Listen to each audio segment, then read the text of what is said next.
Our gospel today tells us that an enemy of the owner of the field sowed weeds into his field of wheat in order that his wheat would be choked off and die.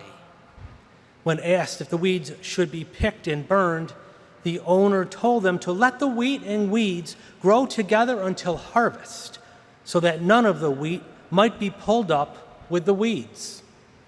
The field owner knew that the wheat would grow strong and tall and rise above the weeds. And if the weeds were pulled before the wheat was grown, some of the less tall, less strong wheat may be pulled up as well. The field owner wanted to make sure all the wheat had a chance to grow to its full potential. He knew that his harvest would be the good wheat and no weeds would make it through. The wheat was rooted firmly in the soil and would be nourished by the minerals that would enable it to be fruitful.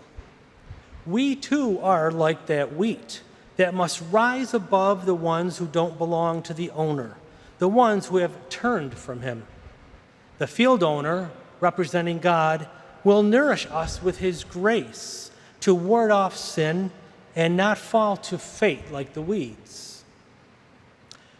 Ralph Waldo Emerson was quoted as saying, "Do not go where the path may lead. Go instead where there is no path and leave a trail." Make a path and leave your own trail. But we are talking about wheat here, a plant, which generally cannot walk and make a trail. Unlike the wheat, we can move from place to place. We're able to walk, whether it be towards sin or away. We have mobility. We do not have to be overrun by the bad things in this world around us. We can recognize the good, the bad, and the difference between the two. And that is how we are different from the wheat.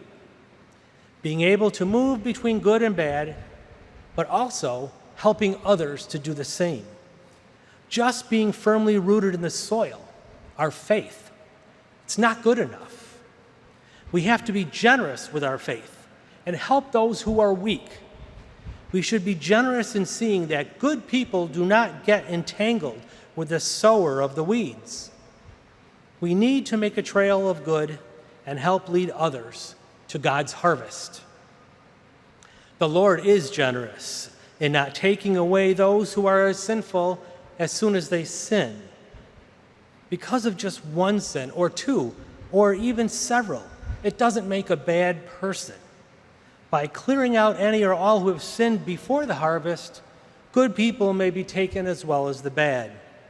English jurist William Blackstone said, "It is better that 10 guilty persons escape than that one innocent suffer."